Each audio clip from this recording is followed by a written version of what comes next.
Baling-baling pesawat perintis itu mencabik kesunyian udara, menderu bising di atas hamparan hijau yang seolah tak berujung. Di bawah sana, hutan hujan tropis Papua membentang laksana permadani raksasa yang menyembunyikan ribuan misteri. Haris menatap keluar jendela oval yang berembun, matanya menyisir pukik-pukuk pepohonan yang rapat. Tidak ada jalan aspal, tidak ada gedung bertingkat, hanya belantara yang memisahkan mereka dari peradaban yang biasa mereka kenal. Ini adalah Kabupaten X, titik terjauh, terisolasi, dan paling menantang dari seluruh rangkaian tugas survei pangan yang diemban lembaganya tahun ini. Di kursi sebelahnya, Iman tampak memejamkan mata, menahan mual akibat guncangan turbulensi yang menghajar kerangka pesawat kecil itu sejak lepas landas dari pusat kota. Sementara di deretan belakang, tawa gugup terdengar dari Aldo dan Fajar yang mencoba mencairkan ketegangan dengan lilukan-lilukan Gering. Haris tidak ikut tertawa. Sebagai koordinator tim 4, beban di pundaknya jauh lebih berat daripada ransel gunung yang kini tergungkang keng di bagasi. 15 nyawa ada di bawah tanggung jawabnya. 15 kepala keluarga, anak, dan saudara yang harus ia pastikan pulang dalam keadaan utuh. Kita akan mendarat 5 menit lagi. Seruan pilot nyaris tenggelam oleh suara mesin, namun cukup untuk membuat punggung yang tegang itu kembali tegak. Roda pesawat mencium landasan tanah merah dengan hentakan keras, menerbangkan debu kering ke udara. Begitu pintu kabin terbuka, hawa panas menyengat, langsung menyergap, membawa aroma tanah basah dan vegetasi liar. Mereka telah tiba. Posko yang akan menjadi rumah mereka selama 4 bulan ke depan adalah sebuah bangunan kayu bertingkat 2 dengan model panggung. Struktur itu tampak kokoh, namun tua. Kayu-kayunya berwarna gelap dimakan cuaca, berdiri angkuh di pinggiran desa yang sepi. Lantai bawah difungsikan sebagai ruang tamu dan dapur darurat, sementara lantai atas berisi deretan kamar tidur yang hanya dipisahkan oleh sekat papan tipis. Letakkan barang-barang kalian, pilih kamar, lalu kumpul di ruang tengah 10 menit lagi. Tidak ada yang boleh istirahat sebelum briefing selesai, perintah Haris. Suaranya tegas, memotong keinginan para anggota tim yang sudah membayangkan empuknya kasur. Hiruk-pikuk pembagian kamar terjadi singkat. Lukman, seorang pemuda asal Bogor yang dikenal pendiam namun cekatan, memilih ranjang di sudut kamar dekat jendela. Wajahnya yang teduh jarang menampakkan emosi berlebih. Pemuda itu hanya mengangguk sopan saat berpapasan dengan Haris di lorong sempit lantai 2, lalu sibuk merapikan sajadah dan pakaiannya ke dalam lemari kayu yang berderit. 10 menit kemudian, ke-15 pria itu duduk melingkar di ruang tamu. Cahaya matahari sore menerobos masuk lewat sela-sela ventilasi, menciptakan garis-garis debu yang menari di udara. Wajah-wajah lelah itu menatap Haris, menunggu arahan. Haris berdiri di tengah ruangan. Tatapannya menyapu satu persatu wajah anggotanya. Randy, Bima, Iman, Aldo, Anwar, Fajar, Lukman, dan sisanya. Mereka adalah orang-orang terpilih. Namun alam liar tidak pernah peduli pada kualifikasi di atas kertas. Di sini, kewaspadaan adalah mata uang yang paling berharga. Teman-teman, Haris membuka suara. Nadanya rendah, namun menekan. Tugas kali ini berbeda. Kita bukan sedang survei di pinggiran Jakarta atau kota besar di Jawa. Ini pedalaman. Akses terbatas, sinyal susah, dan bantuan medis jauh. Hening menyelimuti ruangan. Suara jangkrik hutan mulai terdengar bersahutan di luar, seolah mengamini ucapan sang ketua. Saya hanya minta satu hal utama selain profesionalitas kerja. Disiplin. Jaga diri kalian. Jangan bertindak bodoh. Jangan meremehkan alam. Dan jangan melanggar adat istiadat setempat. Haris menarik napas panjang, mempersiapkan kalimat penutup yang entah mengapa terasa begitu berat di lidahnya saat itu. Kalimat yang dimaksudkan untuk memecut semangat solidaritas, namun kelak akan menghantuinya di setiap mimpi buruk. Mata koordinator itu menatap tajam, mengunci fokus seluruh ruangan. Dengar, baik-baik. Kita datang ber-15, kita pulang ber-15. Pastikan kalian selalu berhati-hati dan jaga kesehatan. Tidak ada satupun dari tim ini yang boleh pulang sebelum tugas selesai. Haris memberi jeda, membiarkan kalimatnya menggantung di udara yang gerah, kecuali dalam keadaan mati. Ruangan itu hening seketika. Tidak ada yang berani membalas tatapan Haris. Ucapan itu terdengar seperti kelakar militer yang keras, sebuah hiperbola untuk menegaskan komitmen. Beberapa orang mengangguk kaku, termasuk Lukman yang duduk memeluk lutut di pojok ruangan. "Siapa?" seru Aldo memecah keheningan, diikuti gumaman setuju dari yang lain. "Bagus, sekarang istirahat. Besok perang kita dimulai." Malam itu, angin hutan berhembus kencang, menggoyangkan tiang-tiang tiang penyangga rumah panggung, hingga menimbulkan suara derit yang panjang dan menyayat. Di kamarnya, Haris menatap langit-langit kayu yang gelap. Kalimat terakhirnya tadi sore terngiang kembali di telinga, berputar-putar seperti mantra yang tak sengaja dilepaskan ke udara. Entah mengapa, ada secuil penyesalan yang menyelinap di hatinya, seolah ia baru saja menantang takdir di tanah yang keramat ini. Waktu memiliki cara kerja yang aneh di tempat terpencil. Hari-hari terasa berjalan lambat saat matahari membakar kulit mereka di lapangan. Namun minggu demi minggu berlalu secepat kilat saat dilihat dari kalender yang tertempel di dinding posko. 1 bulan, 2 bulan, 3 bulan terlewati. Rutinitas survei pangan yang melelahkan mendata distribusi beras, mewawancarai warga lokal, menembus jalan berlumpur dengan motor trail telah menjadi makanan sehari-hari. Kulit mereka makin legam, terbakar matahari khatulistiwa. Sepatu bot yang awalnya mengkilap, kini penuh goresan dan tanah kering. Namun, semangat tim justru sedang berada di puncaknya. Ini adalah bulan keempat, bulan terakhir. Aroma kepulangan sudah tercium di ujung hidung. Bayangan masakan ibu, pelukan istri, atau sekadar hiruk pikuk kota yang dirindukan menjadi bahan bakar utama mereka menyelesaikan sisa pekerjaan. Untuk merayakan target bulanan yang tercapai lebih awal, Haris memutuskan mengajak seluruh tim makan malam di sebuah warung makan sederhana di dekat pasar distrik. Bukan restoran mewah, hanya kedai kayu dengan menu ikan bakar dan tumis kangkung. Tapi bagi mereka, ini adalah kemewahan tiada tara setelah berminggu-minggu menyantap ransum, mie instan, dan kornet. "Tambah nasinya, Bu. Sambalnya yang banyak," teriak Bima.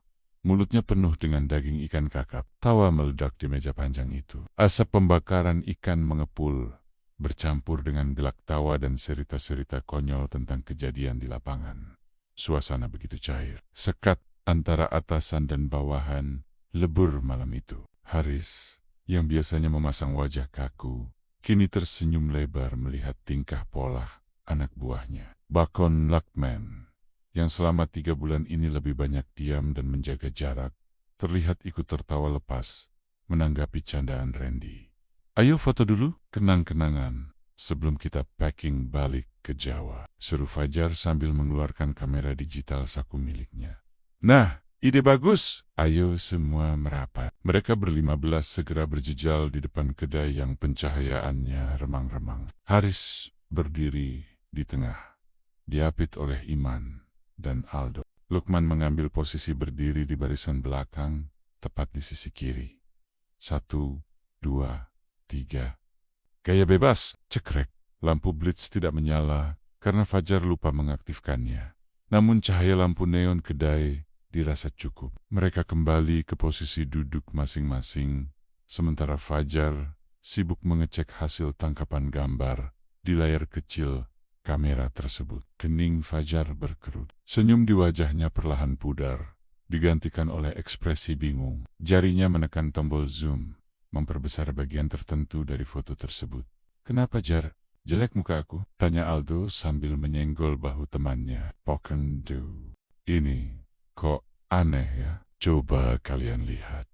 Fajar menyodorkan kamera itu ke tengah meja. Beberapa kepala mendekat, menyipitkan mata melihat layar liquid crystal display selebar 3 inci itu. Di sana, terekam jelas wajah-wajah ceria mereka yang berminyak dan lelah namun bahagia. Tapi ada satu anomali yang mencolok mata. Sebuah garis cahaya putih, lurus dan tajam, terlihat membelah tubuh Lukman secara vertikal. Cahaya itu bukan pantulan lampu, bukan pula bias lensa. Sinarnya terlihat solid, membentang dari yuban-yubun kepala Lukman, melewati wajah, dada, hingga ujung kakinya. Seolah-olah tubuh pemuda itu terpotong menjadi dua bagian yang simetris oleh sebilah pedang cahaya. Sementara orang-orang di sebelah kiri dan kanannya terlihat normal, gelap, dan remang seperti aslinya. "Ini pakai flash tadi?" tanya Iman heran. "Enggak bang, kan tadi lupa aku nyalakan. Lagian kalau flash, pasti semua kena. Atau paling enggak, nyebar cahayanya. Ini lurus banget kayak laser, tapi tebal," gumam Fajar. Bulu kuduknya tiba-tiba merimang. Lukman, yang namanya disebat-sebat, ikut melongok. Wajahnya datar saat melihat potret dirinya yang terbelah cahaya itu. Tidak ada ketakutan, hanya tatapan kosong yang sulit diartikan. Mungkin kameranya rusak, atau lensanya kotor pas di bagian Lukman. Haris buru-buru menengahi. Naluri kepemimpinannya mencium aroma ketidaknyamanan yang mulai merayap di antara anggotanya. Ia tidak ingin merusak euforia malam itu dengan tahayul atau spekulasi liar. "Iya, paling error sensornya, kamera murah ini." Timpal Randy mencoba setuju, meski matanya masih melirik ngeri ke arah layar. Sudah, jangan dipikirin. Hapus saja kalau jelek. Nanti kita foto lagi di posko yang lebih terang, perintah Haris sambil menepuk bahu Lukman. "Man, jangan dipikirin ya. Ganteng kok aslinya. Cuma di kamera aja, jadi glowing sebelah." Kelakar Haris disambut tawa yang dipaksakan oleh beberapa orang. Lukman hanya tersenyum tipis, sangat tipis. Ia kembali duduk, namun tatapannya kini berubah. Sinar mata yang tadi sempat berbinar karena tawa, kini redup. Pemuda itu menunduk, menatap piring nasinya yang sudah tandas. Malam itu, rombongan kembali ke posko dengan suasana yang sedikit berbeda. Kehangatan tadi seolah tertinggal di kedai ikan bakar, digantikan oleh udara dingin yang menusuk tulang saat motor-motor mereka membelah jalanan gelap hutan Papua. Haris memacu motornya di depan, namun pikirannya tertinggal pada foto tadi. Logikanya terus mencari alasan teknis tentang kerusakan kamera, namun hatinya firasat purbanya berkata lain. Cahaya itu bukan sekadar kerusakan teknis, itu terlihat seperti sebuah tanda, sebuah stempel tak kasat mata yang baru saja diturunkan dari langit untuk menandai salah satu dari mereka. Sesampainya di posko, Haris melihat Lukman langsung mengambil air wudhu. Di tengah malam buta, saat yang lain memilih tidur mendengkur, sayup-sayup terdengar suara isak tangis tertahan dan lantunan ayat suci dari kamar pojok. Lukman bersujud lama sekali, seolah sedang melakukan tawur menawar terakhir dengan Sang Pencipta. Dan sejak malam itu, sosok ceria sesaat di warung makan tadi hilang selamanya, berganti menjadi pribadi yang sedang bersiap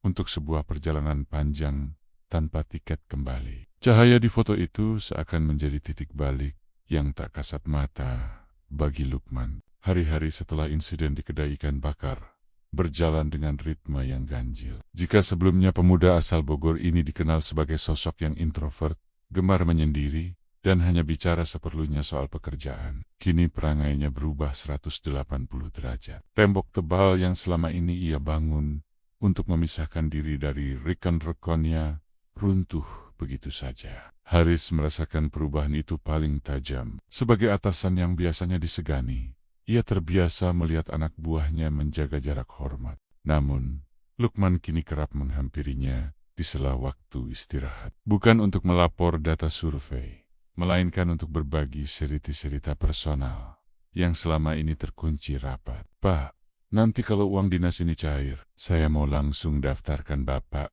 sama Mama naik haji," ucap Lukman suatu sore, matanya menerawang menatap langit Papua yang mulai jingga. Sisanya Mau saya tabung. Si Eneng di kampung sudah nunggu. Pak, tahun depan rencananya kami mau nikah. Haris tersenyum, menepuk pundak pemuda itu. Ada kehangatan yang menjalar. Namun entah mengapa, setiap kali Lukman membicarakan masa depan, nada suaranya terdengar seperti sebuah kesimpulan. Seperti seseorang yang sedang membacakan wasiat alih-alih rencana. Kalimat-kalimatnya penuh harap, tapi matanya menyiratkan kepasrahan yang dalam. Bukan hanya kepada Haris, Lukman juga mulai mengakrabkan diri dengan seluruh anggota tim. Ia menjadi lebih ringan tangan, membantu siapa saja yang terlihat kerepotan tanpa diminta. Salatnya pun kian tekun. Di tengah malam buta, saat dengkuran lelah para pekerja memenuhi ruangan posko, kening Lukman tak henti-hentinya mencium sajadah. Doa-doanya terdengar lirih, panjang, dan diselingi isak tangis yang memilukan hati siapapun yang tak sengaja mendengarnya. Seolah-olah ia sedang membersihkan diri dari segala dosa duniawi, mempersiapkan jiwa untuk sebuah perjamuan agung. Puncak keanehan itu terjadi pada pagi hari di minggu terakhir penugasan. Matahari baru saja mengintip malu-malu di ufuk timur. Udara pagi masih menyisakan kabut tipis yang dingin. Biasanya, tim akan bangun dengan wajah kusut, mata bengkak, dan pakaian seadanya sebelum mandi. Namun, Lukman pagi itu tampil berbeda. Sangat berbeda. Pemuda itu keluar dari kamar mandi dengan aroma sabun yang menyerbak segar. Rambutnya yang biasanya agak kekoken, kini disisir klimis, rapi, menyamping. Ia mengenakan kemeja flanel terbaiknya yang selama ini hanya tersimpan di dasar tas, dikancingkan hingga kerah teratas. Celana kargonya bersih, tanpa noda tanah. Wajahnya berseri-seri, memancarkan aura ketampanan yang tak pernah terlihat sebelumnya. Wih, mau kemana man? Rapi benar kayak mau kondangan. Celetuk Aldo yang sedang menyeruput kopi di teras. Lukman tidak menjawab dengan kata-kata, melainkan dengan sebuah senyuman lebar. Ia berjalan mendekati Aldo, memutar tubuhnya sedikit seolah sedang memperagakan busana. "Do, coba lihat aku. Sudah ganteng belum?" tanyanya antusias. Aldo tersedak kopinya, tertawa kecil. "Ganteng lah." "Hah, tumben amat nanya begitu." Jawaban itu sepertinya belum memuaskan hati Lukman. Ia beralih pada Bima yang sedang mengelap motor. "Bim, menurutmu aku sudah ganteng belum hari ini?" "Ganteng man, sumpah. Ganteng kali kau hari ini. Mau ketemu cewek mana kau di tengah hutan gini?" sahut Bima sambil geling-geling kepala heran. Pertanyaan yang sama terus ia ulangi kepada setiap orang yang ia temui di posko pagi itu. Kepada Fajar, kepada Iman, bahkan kepada Haris yang baru saja keluar dari kamar dengan nyawa belum terkumpul penuh. "Pak Haris," panggil Lukman lembut, menghalangi langkah sang ketua. "Lihat saya Pak, sudah rapi kan? Sudah ganteng saya Pak." Haris mengernyitkan dahi. Ada desiran aneh di dadanya melihat tingkah pola anak buahnya ini. Tatapan Lukman begitu jernih, seperti tatapan bayi yang baru lahir, namun juga menyiratkan perpisahan. "Iya man, kamu ganteng, rapi sekali. Tapi tumben, memangnya kita mau ada acara resmi?" "Kita cuma mau survei ke tepi sungai hari ini," jawab Haris, mencoba menepis perasaan tidak enak yang mulai merayap naik ke tenggorokannya. Lukman tersenyum puas, seolah mendapatkan validasi terakhir yang ia butuhkan. "Enggak apa-apa Pak, cuma mau kelihatan rapi saja." Siapa tahu kalimatnya menggantung, tidak diselesaikan. Siapa tahu apa? "Enggak Pak, yuk berangkat." "Saya sudah siap." Pemuda itu berbalik dengan langkah ringan, bersiul kecil menuju motor trailnya. Haris menatap punggung Lukman yang menjauh, punggung yang terlihat tegap, siap memikul beban apapun. Namun entah mengapa, di mata Haris pagi itu, sosok Lukman terlihat samar. Seakan-akan kakinya tidak benar-benar menapak di tanah merah Papua. Firasat buruk itu kembali datang, lebih kuat dari sebelumnya, berbisik bahwa penampilan ganteng itu bukanlah untuk mereka, melainkan untuk menyambut penjemput yang tak terlihat. Matahari tepat di atas kepala, membakar kulit tanpa ampun. Hawa panas di distrik itu terasa memanggang, membuat kerongkongan kering dan keringat mengucur deras di balik rompi lapangan. Setelah setengah hari berkeliling mengambil sampel data pangan, fisik tim mulai terkuras. Konsentrasi menurun, digantikan oleh hasrat untuk segera mencari tempat berteduh. "Pak, istirahat dulu, Pak. Ada sungai besar di sana. Lumayan buat ngadem," teriak Randy sambil menunjuk ke arah celah pepohonan yang rimbun. Haris menyeka keringat di pelipisnya, melihat arloji, lalu mengangguk. "Oke, kita istirahat 1 jam. Jangan terlalu jauh dari titik kumpul." Gemuruh air terdengar semakin jelas saat mereka menembus semak belukar. Di hadapan mereka terbentang sebuah sungai lebar dengan air yang terlihat menipu. Permukaannya tampak tenang di beberapa bagian, namun di bagian tengah arus bergulung-gulung deras, menghantam bebatuan hitam dengan kekuatan yang mampu meremukkan tulang. Airnya berwarna hijau pekat, tanda kedalaman yang tak terukur. Suasana gerah seketika sirna, digantikan kesejukan yang menggoda. Sebagian anggota tim, termasuk Haris, memilih duduk di bebatuan yang agak jauh dari bibir sungai, membuka bekal makan siang sambil menikmati angin sepoi-sepoi. Namun,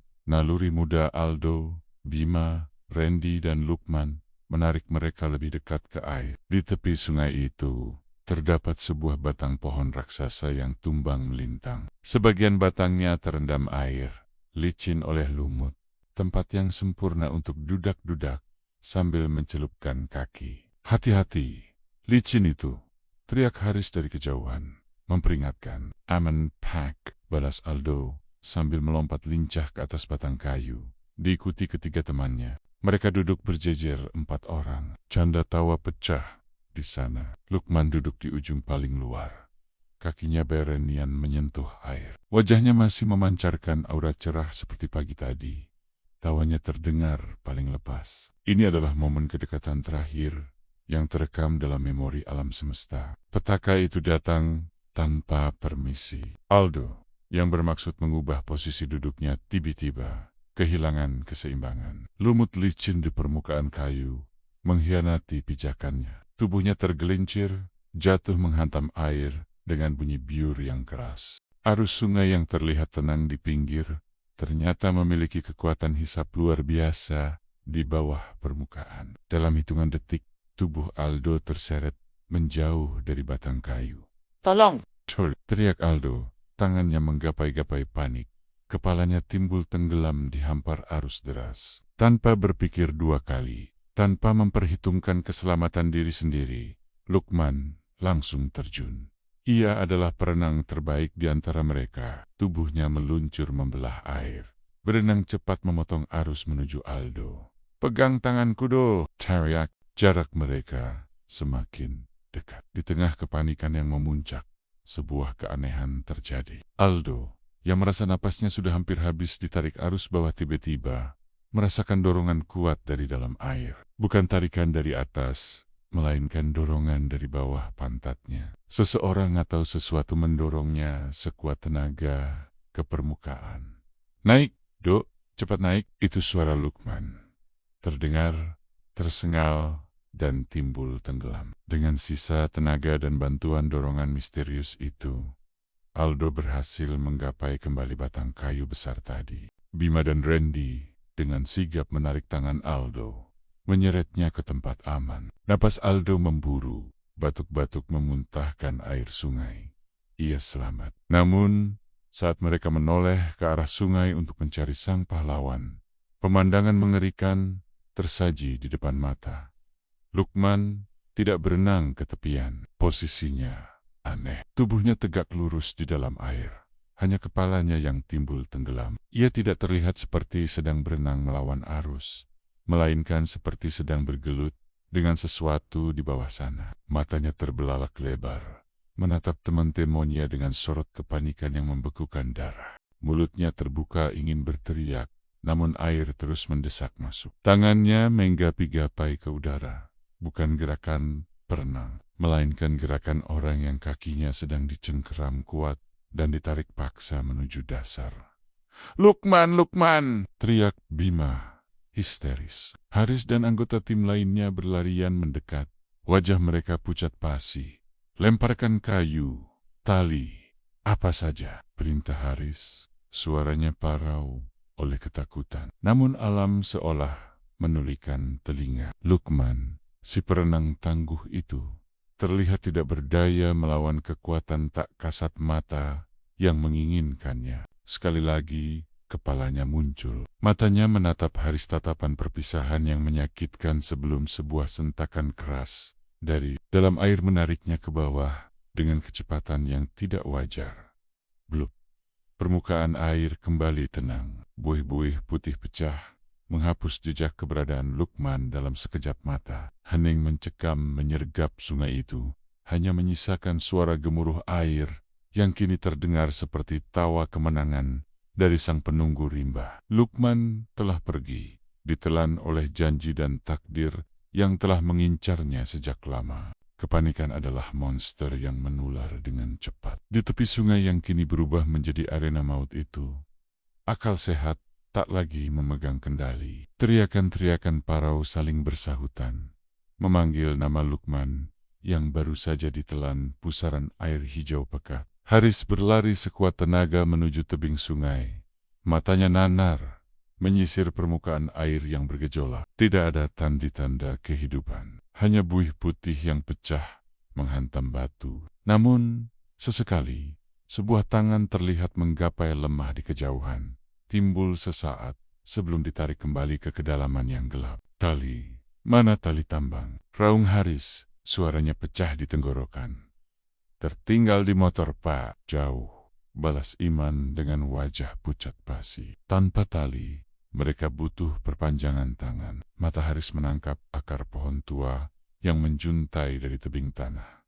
Sebagian terendam air. Akar itu kokoh, cukup panjang untuk menjangkau titik di mana Lukman terakhir terlihat. Tarik akar itu, lemparkan ke Lukman. Cepat. 5 orang lelaki dewasa Haris, Iman, Anwar, dan 2 rekan lainnya segera menyambar akar gantung tersebut. Mereka menariknya sekuat tenaga, berniat mencabut atau setidaknya mengarahkannya ke tengah sungai sebagai pegangan. Secara logika fisika, akar tanaman liar, meski alot, seharusnya bisa ditarik atau digeser oleh tenaga 5 pria bugar. Namun, yang terjadi sungguh di luar nalar. Akar itu tidak bergeming. Rasanya bukan seperti menarik kayu, melainkan seperti menarik jangkar kapal tanker yang tertanam di dasar laut. Berat, sangat berat. Otot-otot lengan. Mereka menegang hingga urat-urat biru menyembul. Keringat dingin bercucuran.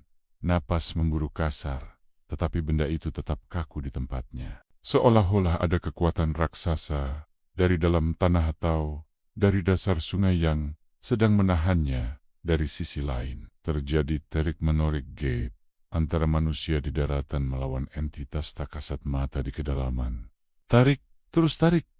Lukman masih di sana, Komando Haris, mengabaikan rasa perih di telapak tangannya yang mulai lecet. Di tengah sungai, kepala Lukman muncul untuk terakhir kalinya. Wajahnya membiru, matanya menatap nanar ke arah rekan-rekannya yang sedang berjuang. Tidak ada lagi teriakan minta tolong dari mulutnya. Hanya gelagapan air yang membungkam napas. Tatapan itu menyiratkan kepasrahan total. Seakan ia sadar bahwa tenaga manusia tidak akan mampu melawan kehendak yang sedang mencengkeram kakinya. Dan tiba-tiba, brok, akar pohon yang tadi terasa seberat beton itu mendadak menjadi ringan. Senggot ringan. Tanpa aba-aba, tahanan dari seberang sana dilepaskan begitu saja. Kelima pria itu terhuyung ke belakang, jatuh terjengkang ke tanah berlumpur karena kehilangan keseimbangan. Bersamaan dengan terlepasnya akar itu, sosok Lukman di permukaan air lenyap sepenuhnya.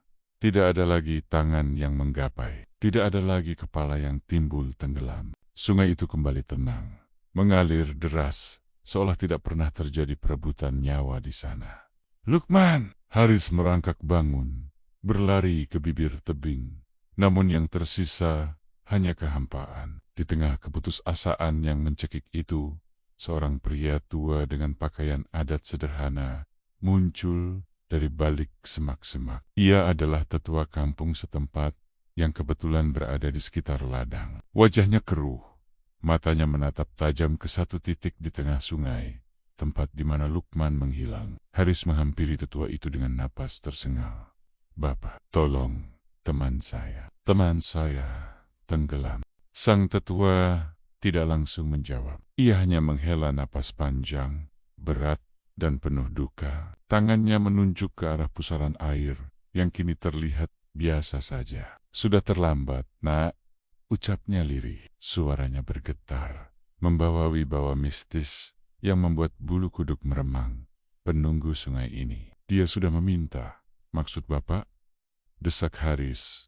Dadanya sesak. "Semalam, dia datang ke mimpi saya," lanjut tetua itu tanpa mengalihkan pandangan dari air. "Seorang wanita cantik, rambutnya panjang terurai, menyentuh air, mengenakan baju merah menyala. Dia bilang, hari ini dia akan mengambil teman. Dia bilang akan ada yang binasa di sungai ini." Haris terdiam kaku, darahnya berdesir hebat. Penjelasan logis tak lagi punya tempat di situasi ini.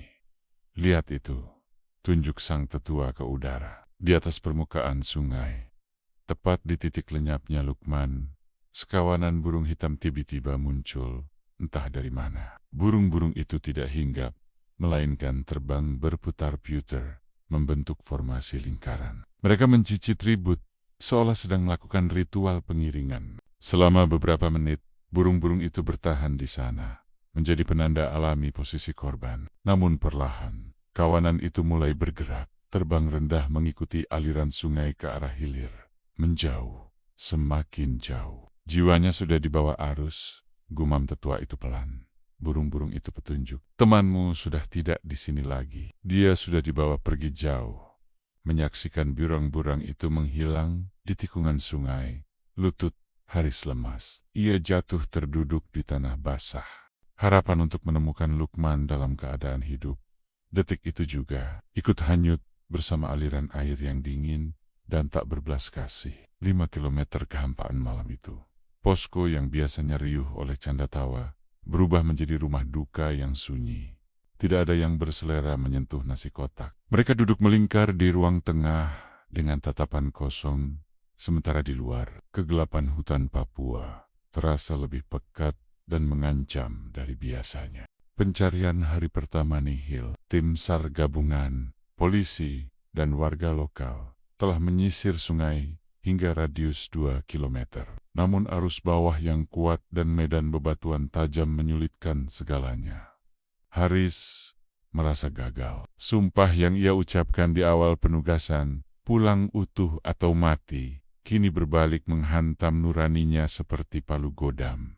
Lukman belum pulang, dan ia tidak utuh. "Pak, tidurlah sedikit. Besok kita butuh tenaga," bujuk Iman. Melihat atasan mereka masih duduk mematung di teras, sambil merokok tanpa henti. "Bagaimana aku bisa tidur, Man?" Lukman kedinginan di luar sana. "Sendirian," jawab Haris. Suaranya serak. Asap rokok mengepul, lenyap ditelan angin malam. Wajah ganteng Lukman pagi tadi terus menari-nari di pelupuk matanya. Sebuah senyum perpisahan yang terlambat ia sadari. Fajar menyingsing dengan membawa mendung. Operasi pencarian hari kedua dimulai lebih pagi. Kali ini, area penyisiran diperluas. Perahu-perahu karet bermesin tempel diturunkan. Warga desa yang simpati ikut turun ke pinggir sungai, membawa galah bambu panjang untuk memeriksa sela-sela bebatuan. Jam demi jam berlalu lambat dan menyiksa. Matahari merangkak naik, membakar semangat yang mulai layu. Setiap kali ada benda mengapung sepotong kayu atau sampah plastik jantung, mereka berdegup kencang. Berharap sekaligus takut, itu adalah tubuh rekan mereka. Tepat pukul 2 siang, radio komunikasi HT di pinggang salah satu anggota tim SAR berbunyi, memecah keheningan sungai. Suara di seberang sana terdengar kresek-kresek, namun pesannya jelas dan menusuk. Kijang 1, ganti. Objek ditemukan. Posisi 5 kilometer dari titik nol. tersangkut di bebatuan cadas. Kondisi 8+1=0 meninggal dunia. Ganti. Dunia Haris seakan berhenti berputar.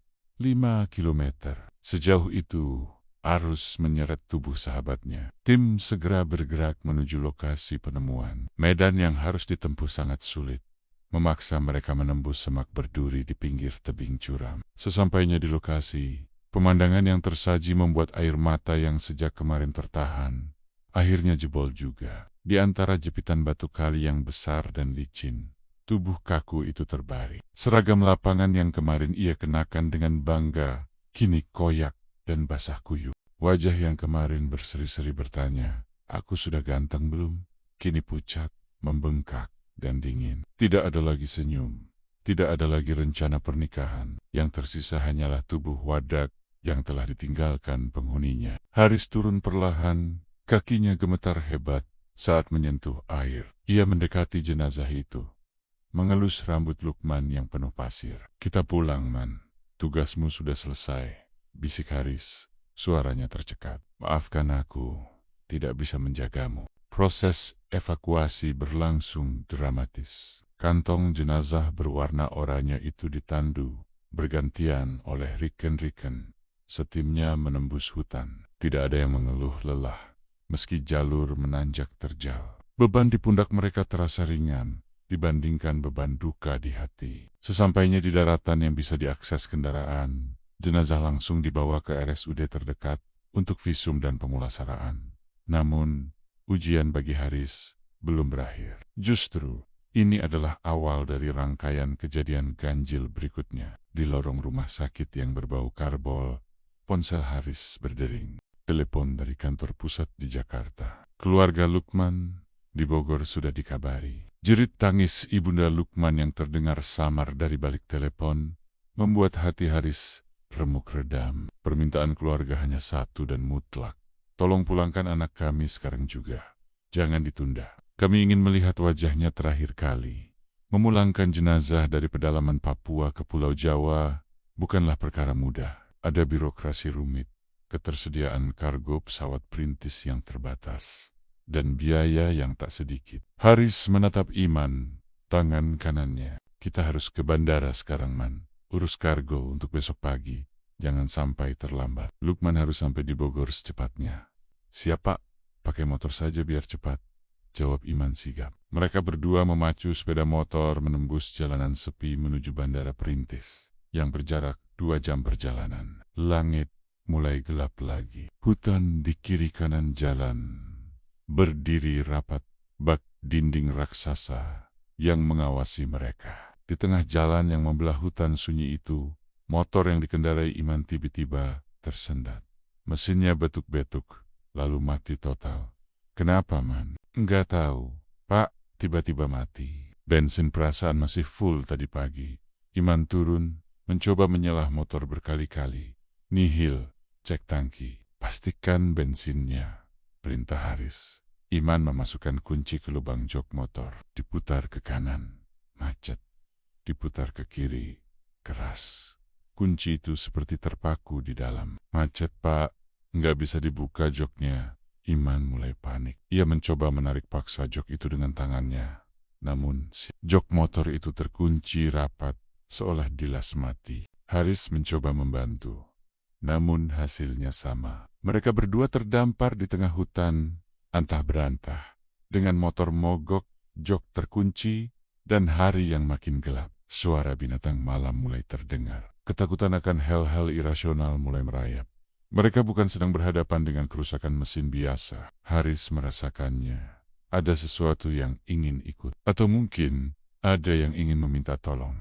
Haris teringat wajah Lukman. Teringat keinginan kuat pemuda itu untuk pulang dan menikah. Ia sadar, hambatan ini bukan kebetulan. Ini adalah pesan. Haris berdiri tegak, menatap kegelapan hutan di sekelilingnya. Ia menarik napas dalam, membuang segala logika, dan berbicara kepada kesunyian malam dengan suara lantang namun bergetar. "Lukman," panggilnya. Iman menoleh, menatap atasannya dengan bingung. "Lukman, kami di sini mau mengurus kepulanganmu. Kami mau beli tiket pesawat biar kamu bisa pulang ke Bogor, ketemu mama, ketemu bapak. Bantu kami ya, Man. Jangan dipersulit. Ayo kita pulang. Henning sesak. Angin dingin berhembus menyapu tengkuk mereka. Klik. Suara mekanik yang renyah terdengar dari arah motor. Tanpa disentuh tangan siapapun, jok motor itu tiba-tiba terangkat sedikit. Kuncinya terbuka sendiri. Iman terbelalak. Mundur selangkah dengan wajah pucat. Haris menelan ludah, menahan gemuruh di dadanya. Ia mendekati motor, mengangkat jok itu dengan mudah. Bensin di dalamnya masih penuh. Nyalakan, Man, perintah Haris pelan. Sekali tekan tombol starter, mesin motor langsung menderu halus. Hidup kembali seolah tidak pernah terjadi masalah. Dia dengar kita, Man, bisik Haris sambil naik ke boncengan. Ayo, Jalen, dia mau pulang. Motor kembali melaju membelah kelam, membawa 2 manusia dan 1 penumpang tak kasat mata yang duduk dia menunggu janji kepulangannya ditepati. Bandara Perintis di Kabupaten X. Pagi itu tampak lengang. Hanya ada 1 pesawat beling-beling kecil jenis karavan yang parkir di landasan pacu, bersiap membelah langit Papua menuju sentra kota. Namun, penerbangan kali ini tidak membawa penumpang biasa. Di dalam perut besi burung buatan manusia itu, terbaring sebuah peti kayu sederhana yang membungkus jasad Lukman. Haris duduk di kursi penumpang barisan tengah. Wajahnya tegang. Ia ikut dalam penerbangan pendek ini untuk memastikan peti jenazah sampai di bandara transit dengan aman sebelum diterbangkan ke Jakarta oleh tim logistik lain. Di luar jendela, langit terlihat cerah, biru bersih tanpa gumpalan awan yang berarti. Secara teori penerbangan, ini adalah cuaca sempurna. Mesin pesawat mulai menderu, memutar beling-beling dengan kecepatan tinggi hingga menciptakan badai angin mini di sekitar landasan. Pesawat mulai bergerak. Roda-rodanya bergemuruh di atas aspal kasar, semakin cepat, hingga akhirnya hidung pesawat mendongak, meninggalkan tanah merah yang telah merenggut nyawa sahabat mereka. Awalnya, semua berjalan normal. Pesawat menanjak, mencari ketinggian jelajah. Haris menyandarkan punggungnya yang pegal, mencoba memejamkan mata sejenak setelah 2 hari tanpa tidur. Namun, baru beberapa menit mengudara, ketenangan itu terkoyak. Tiba-tiba, badan pesawat bergetar hebat. Bukan guncangan biasa akibat menabrak kantung udara. Ini berbeda. Getaran itu terasa ganjil, ritmis, dan kasar. Seolah-olah ada tangan raksasa yang mencengkeram ekor pesawat dan mengguncang-guncangkannya dengan amarah. Greg, Greg, Greg. Suara gesekan benda berat terdengar jelas dari arah belakang dari ruang kargo tempat peti Lukman diletakkan. Suara itu terdengar seperti kayu yang beradu dengan logam, atau lebih buruk lagi, seperti seseorang yang sedang memberontak, mencoba menggeser peti dari posisinya. Pilot di kokpit depan tampak panik. Lampu indikator sabuk pengaman menyala berkedip-kedip. Mohon tenang, kita mengalami sedikit gangguan. Suara pilot terdengar lewat pengeras suara, namun nadanya menyiratkan ketidaktahuan akan apa yang sebenarnya terjadi. Instrumen penerbangan menunjukkan cuaca cerah. Tidak ada angin sakal, namun pesawat terus terombang-ambing liar. Haris mencengkeram sandaran tangan kursinya hingga buku-buku jarinya memutih. Wajah penumpang lain, beberapa warga lokal yang ikut menumpang, sudah pucat pasi. Mulut mereka komat-kamit, memanjatkan doa. Guncangan makin menjadi-jadi. Pesawat terasa berat di bagian belakang, seakan muatannya bertambah berkali-kali lipat secara mendadak. Hidung pesawat mendongak terlalu tinggi, berisiko stall kehilangan daya angkat. Di tengah kepanikan yang menyesakkan dada itu, memori Haris terlempar kembali ke hari pertama kedatangan mereka, ke ruang tengah posko yang gerah, ke kalimat lantang yang ia ucapkan dengan penuh arogansi kepemimpinan. Tidak ada satupun dari tim ini yang boleh pulang sebelum tugas selesai, kecuali dalam keadaan mati. Napas Haris tercekat. Sumpah itu, kalimat itu, ia baru sadar Mungkin alam bawah sadar Lukman masih terikat pada perintah itu. Jiwa prajurit lapangan yang taat pada komandan, yang merasa tugasnya belum tuntas, yang merasa dilarang untuk pulang meninggalkan teman-temannya yang masih bekerja. Lukman meninggal sebelum tugas selesai. Dalam logika spiritual yang rumit, mungkin arwahnya bingung. Ia ingin pulang, namun perintah Haris menahannya di tanah rantau. Guncangan ini bukan karena angin, melainkan karena keengganan atau justru kerinduan yang tertahan. Haris memejamkan mata, memusatkan seluruh pikirannya. Ia harus mencabut perintah itu. Ia harus membatalkan sumpahnya sendiri. Dalam hati, dengan kesungguhan yang menggetarkan Sukma, Haris berbicara kepada sosok yang kini terbujur kaku di belakang sana. Lukman, dengar saya. Saya Haris, atasan kamu, sahabat kamu. Tugas kamu sudah selesai, Man. Kamu sudah bekerja sangat keras. Laporan kamu sudah lengkap. Tidak ada lagi yang perlu kamu kerjakan di sini. Pesawat menukik tajam sesaat, membuat perut serasa diaduk sebelum kembali mendongak kasar. Lukman, batin Haris berteriak lebih keras. Saya izinkan kamu pulang. Pergilah, temui mama dan bapakmu di Bogor. Kamu sudah bebas dari tugas ini. Pulanglah dengan tenang. Kami akan mengantarmu. Detik itu juga, sebuah keajaiban atau kengerian terjadi. Bersamaan dengan selesainya kalimat batin Haris, suara grek-grek di bagasi berhenti total. Guncangan liar yang nyaris merontokkan sayap pesawat itu lenyap seketika. Pesawat kembali meluncur mulus, membelah awan. Stabil dan tenang seolah tidak pernah terjadi apa-apa. Langit di luar jendela kembali terlihat damai. Haris menghela napas panjang. Tubuhnya lemas, seperti tuling tulung Nia dilolosi. Ia menoleh ke belakang, menatap dinding pembatas kargo dengan mata berkaca-kaca. Terima kasih sudah mau menurut, Man, bisiknya lirih. Penerbangan sisa berlangsung tanpa drama. Pesawat mendarat mulus di bandara sentra kota. Dari sana, peti jenazah Lukman dipindahkan ke pesawat komersial besar menuju Jakarta, dikawal oleh petugas lain. Haris tidak ikut ke Jawa.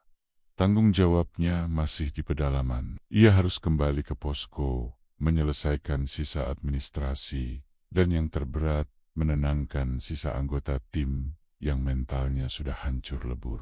Namun Haris tidak tahu, saat ia melepaskan Lukman untuk pulang ke Bogor, ada jejak residu energi yang tertinggal. Sesuatu yang belum sepenuhnya ikhlas, meninggalkan kebersamaan mereka di rumah panggung tua itu. Langkah tanpa tuan, gagang pintu aluminium itu bergerak perlahan ke bawah, mengeluarkan bunyi krek halus yang terdengar seperti ledakan meriam di telinga Fajar dan Aldo. Keduanya membeku, berhimpitan di sudut ranjang, dengan napas tertahan di tenggorokan. Jantung mereka memukil-mukil rongga dada, seirama dengan gerakan pegangan pintu yang kian menekan. Siapapun atau apapun yang berada di balik pintu itu tidak sedang terburu-buru. Entitas itu menikmati setiap detik ketakutan yang merambat di udara. Tiba-tiba, pintu terdorong terbuka dengan kasar. "Hoi! Kalian, kenapa?" teriak-teriak. Sosok yang muncul bukanlah arwah penasaran dengan wajah hancur, melainkan Haris. Sang koordinator berdiri di ambang pintu dengan wajah kusut dan mata merah kurang tidur, mengenakan kaos singlet dan celana pendek. Rupanya, teriakan histeris Aldo beberapa detik lalu telah membangunkan sang ketua yang kamarnya tepat di sebelah. Aldo dan Fajar nyaris pingsan karena lega. Namun lutut mereka masih terlalu lemas untuk menopang tubuh. "Pah!" Suara Aldo bergetar hebat. Air mata mulai menggenang di sudut matanya. "Pak Haris, Lukman, Pak, Lukman ada di sini." Haris terdiam. Rasa kantuknya lenyap seketika, digantikan oleh hawa dingin yang merayap di punggung. Ia menatap lorong gelap di belakangnya, lalu kembali menatap dua anak buahnya yang ketakutan setengah mati. Tidak ada kemarahan atau penyangkalan di wajah Haris. Ia tahu, ia merasakannya juga sejak menginjakkan kaki kembali di rumah panggung ini. "Turun," perintah Haris singkat, namun tegas. "Bawa bantal kalian, Kita semua tidur di ruang tengah bawah malam ini. Jangan ada yang sendirian di lantai atas. Malam itu menjadi malam terpanjang bagi tim 4. 13 orang pria dewasa berkumpul di ruang tamu, menggelar kasur tipis dan tikar seadanya. Mereka tidur berimpitan seperti ikan sarden, mencari rasa aman dari kehangatan tubuh satu sama lain. Lampu ruang tengah dibiarkan menyala terang benderang. Tidak ada yang berani memejamkan mata sepenuhnya. Setiap bunyi derit kayu sekecil apapun membuat kepala-kepala itu terjaga waspada. Haris mengambil posisi tidur paling pinggir, dekat tangga, layaknya seorang penjaga benteng.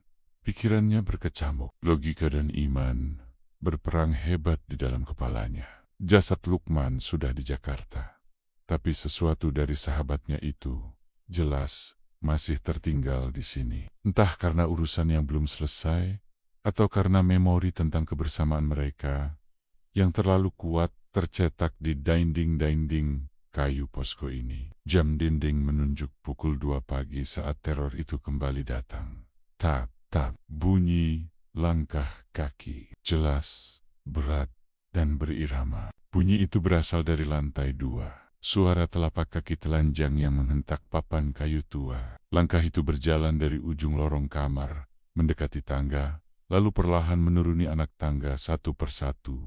Krik, krik. Haris membelalakan mata, menatap langit-langit.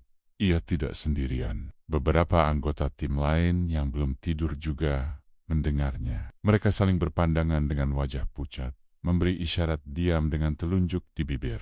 Langkah itu terus turun, semakin dekat, semakin nyata. Haris menahan napas, matanya terpaku pada ujung tangga yang terlihat dari posisinya berbaring. Logikanya berkata akan ada sosok yang muncul di sana. Namun, saat suara langkah itu mencapai anak tangga terakhir dan menyentuh lantai keramik ruang tamu, tidak ada siapa-siapa, kosong.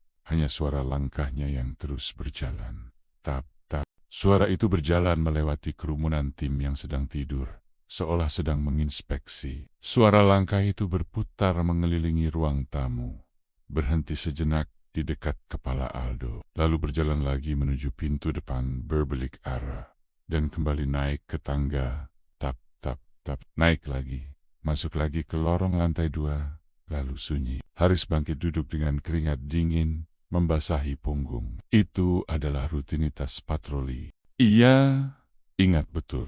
Semasa hidup, Lukman adalah orang yang paling rajin mengecek keamanan posko sebelum tidur. Pemuda itu akan berjalan keliling, memastikan pintu terkunci, mengecek kompor, lalu naik turun tangga beberapa kali. Sesuatu yang ada di sini sedang mengulang memori itu. Sebuah rekaman energi yang terjebak dalam putaran waktu. Pak, bisik Iman yang ternyata juga terjaga di sebelahnya. Itu tadi.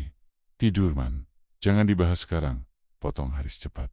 Meski jantungnya sendiri berdegup kencang. Malam-malam berikutnya tidak menjadi lebih baik. Teror langkah kaki itu menjadi tamu, tetap setiap pukul 2 pagi. Naik, turun, berkeliling, lalu naik lagi. Kadang disertai suara air keran yang menyala sendiri di kamar mandi. Atau bunyi kompor yang ceklek seolah ada yang hendak memasak mie instan di tengah malam. Base camp itu bukan lagi tempat istirahat, melainkan penjara ketakutan. Mereka semua menunggu dengan hitungan mundur yang menyiksa.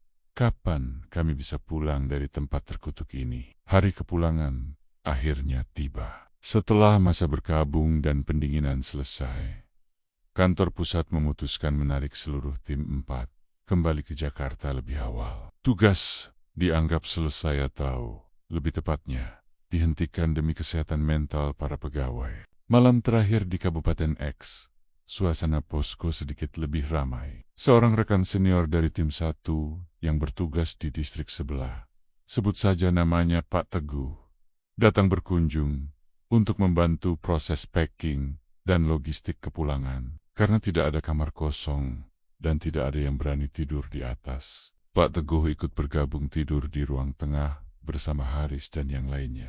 Kalian ini badan saja besar-besar, tidur kok numpuk kayak pindang begini, canda Pak Teguh saat melihat pemandangan 13 pria dewasa berjejal di karpet. Ia belum tahu detail teror yang menghantui tempat itu setiap malam. Haris sengaja tidak bercerita agar tamunya tidak ketakutan. Solidaritas, Pak.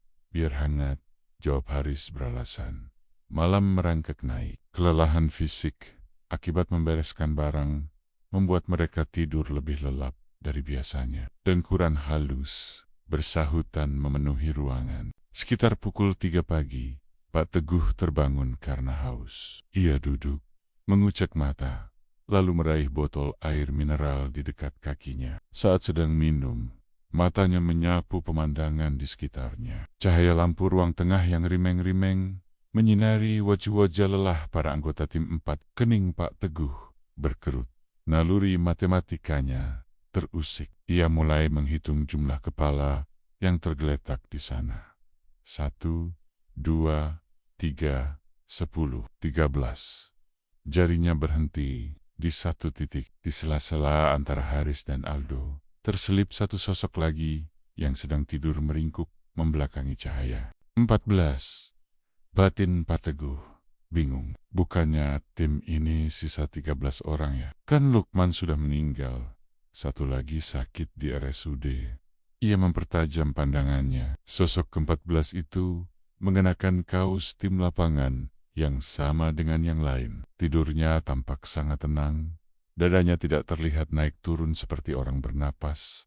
Namun posisinya begitu natural, menyatu dengan barisan teman-temannya. Seolah ia memang bagian dari formasi tidur itu. Seolah ia tidak ingin ditinggalkan sendirian di malam terakhir. Pak Teguh belum menyadari siapa sosok itu. Ia pikir mungkin salah hitung atau ada warga lokal yang ikut menginap. Ia pun kembali merebahkan diri dan lanjut tidur. Keesokan paginya, saat sarapan nasi uduk terakhir sebelum ke bandara, Pak Teguh nyeletuk santai kepada Haris. Riz, semalam siapa temanmu yang tidur nyelip di tengah itu? Tidurnya pules banget, nggak gerak sama sekali sampai pagi. Sendok di tangan Haris berdenting jatuh ke piring. Suasana meja makan hening seketika. Semua mata tertuju pada Pak Teguh. Maksud Bapak? Kami cuma ber-13 di sini, Pak. Jawab Haris pelan. Ah, masa? Semalam saya hitung 14 kok. Ada satu nyelip di antaramu sama Aldo. Pakai kaos abu-abu. Rambutnya agak cepak rapi gitu. Ciri-ciri itu. Kaos abu-abu adalah kaos kesayangan Lukman. Haris menelan ludah yang terasa pahit. Ia menatap Aldo yang wajahnya sudah pucat pasi. Ternyata semalam sahabat mereka datang bukan untuk menakuti, melainkan untuk ikut merasakan kebersamaan terakhir kali sebelum mereka semua berpisah. Lukman tidur di sana, di antara mereka, menikmati detik-detik terakhir menjadi bagian dari tim 4. Itu Lukman, Pak, jawab Haris lirih. Pak Teguh terdiam. Wajahnya berubah tegang. Ia sadar ia baru saja melihat sesuatu yang tidak seharusnya dilihat mata manusia biasa. Namun, alih-alih ketakutan, sebuah rasa haru menyeruak di dada Haris. Ayo teman-teman, kita pulang. Lukman sudah tenang. Dia cuma mau pamit semalam, ujar Haris memecah keheningan, berusaha menguatkan mental pasukannya. Perjalanan pulang ke Jawa terasa sangat panjang, namun kali ini tanpa gangguan. Pesawat terbang mulus, mobil jemputan lancar, seolah alam semesta akhirnya memberi restu setelah mengambil upetinya. Seminggu setelah tiba di Jakarta, Haris mengumpulkan kembali seluruh anggota timnya. Bukan untuk bekerja, melainkan untuk menunaikan janji jiwa. Mereka menyewa bus mini, berangkat bersama menuju Bogor, ke sebuah pemakaman umum di kaki Gunung Salak, tempat Lukman diistirahatkan. Hujan rintik-rintik menyambut kedatangan rombongan. Tanah merah di pusara itu masih basah, bertabur bunga yang mulai layu. Di nisan kayu sederhana itu tertulis nama Lukman bin, tanggal lahir dan tanggal wafat yang menjadi penanda akhir petualangannya.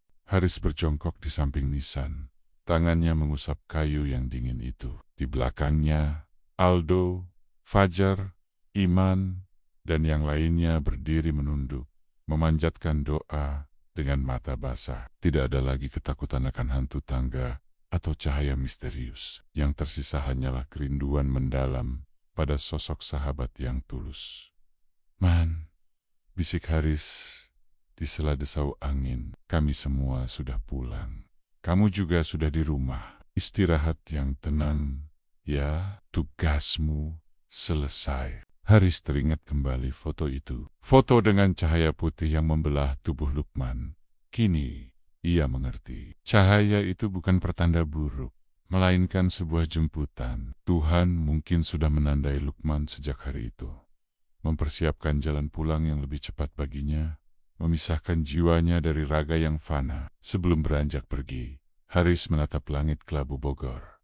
Dalam hatinya, ia merevisi sumpahnya di Papua dulu. Kita pulang ber-15, 14 raga, dan satu kenangan abadi. Mereka pun melangkah, meninggalkan pemakaman, membawa pelajaran termahal tentang hidup, bahwa di tanah rantau, ucapan adalah doa, kawan adalah saudara, dan janji pulang adalah hutang yang harus dibayar, entah dengan nyawa atau air mata.